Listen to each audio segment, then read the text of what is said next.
And so that brings us to the ultimate question. What are the best translations? Well, that depends how you define the word best. And it's like asking the question, what tool is the best tool? Well, what job are you going to do? I need to know what the job is before I can prescribe the tool. Because a hammer is better at driving nails, but a saw is better at cutting wood. Right? But likely, if you're going to build a house, you need more than just one tool. You need a few tools to get the job done. And I think this is where we get a lot of a hang up. We view translations not as tools, but as the house already built. Translations are tools that help you build the house, or you to understand what the house is. It's not giving you a house already built. And so we have to think about these not as things to be afraid of, not as things to be fearful, because we don't see the problem. It's human nature. Many times we fear things we don't understand.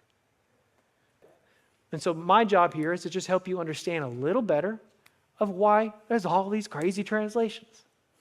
So each translation, they try to balance two goals. There's two goals. First is we try to be faithful to the original wording, the original language. The second is, but it's also got to be readable and understandable in modern English. Some are the best at being direct word-for-word translations, yet we don't know what it's talking about. Some are better at conveying the original meaning that the author likely intended, but they're not really as accurate to what it actually says. And so therefore, it creates a spectrum of accuracy versus readability. Word for word is more accurate to the original, and thought for thought is going to be more readable in street language, something that makes sense to you. And then there's paraphrase over there, which is just they're kind of summarizing what it says, putting it in our own language. But every single translation is going to fall somewhere in that spectrum. And as the translators approach a verse, they have to make a choice. Every single one of them make a choice. Every single translator makes a choice.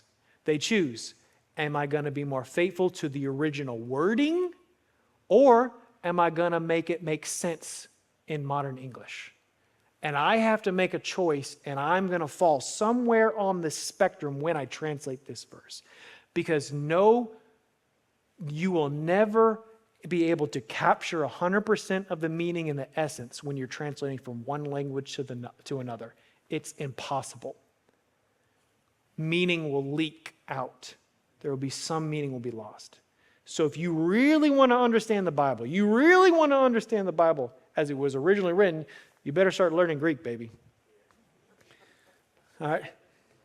We'll hit some word-for-word translation, kind of break it down a little bit better, give some examples. Word for word, they try to imitate the original language. Therefore, as they imitate the original language, it requires you, the reader, I got to do more interpretive work on my end. I got to do more work to figure out what in the world are you talking about.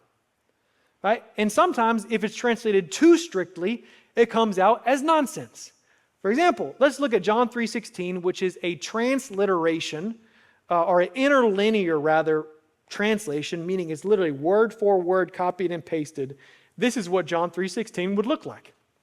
For thus loved the God the world, so that the Son, the only begotten, he gave, that everyone, the believing in him, might not perish but have life eternal.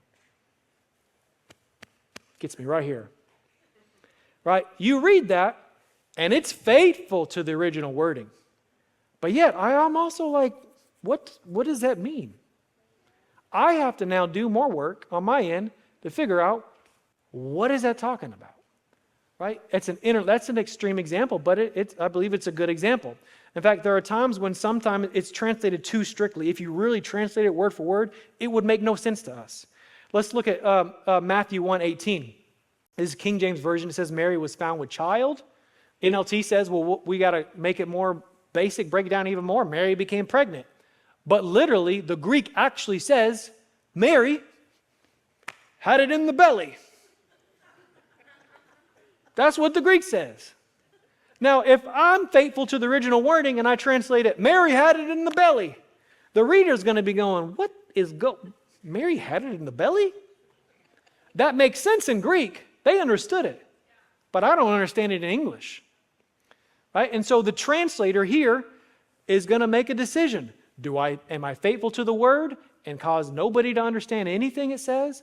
Or am I going to make an interpretive choice here to get the meaning across? And here's the thing that a lot of people don't understand.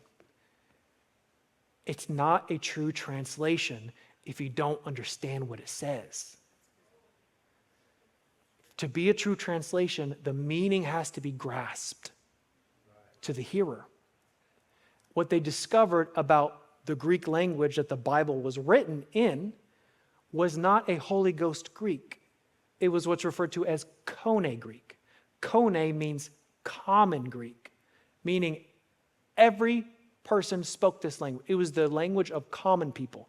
It was the language of shopkeepers. It was the language of housewives. It was not the language of kings. It was the language of everyday, ordinary people. And that is the language that the Bible was translated in. And I think that God had an intention and a purpose for that happening, because God wanted the Bible to be read and understood in the everyday common language and vernacular. And if I don't understand what it says, it's not a true translation for me. Good luck trying to be an interpreter translating Spanish if nobody knows what in the world you're talking about, right? Your job is to make it make sense in English if you're translating Spanish. And so that's why an interpreter has to make a choice. And every interpreter makes a choice. The interpreters of King James made a lot of choices. They did. And we have some evidence of that. Let's look at an example here, 2 Timothy 3:16, very popular scripture. King James says, all scripture is given by inspiration of God. The ESV says all scripture is breathed out by God. NIV says all scripture is God-breathed.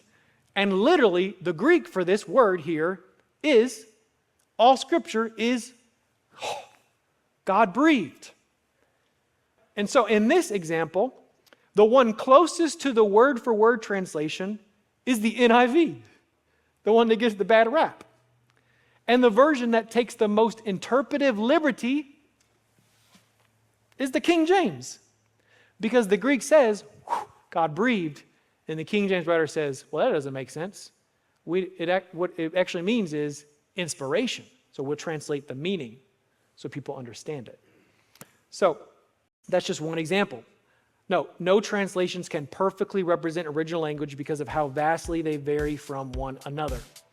Right? However, most of them can be trusted as reliable in conveying original meaning.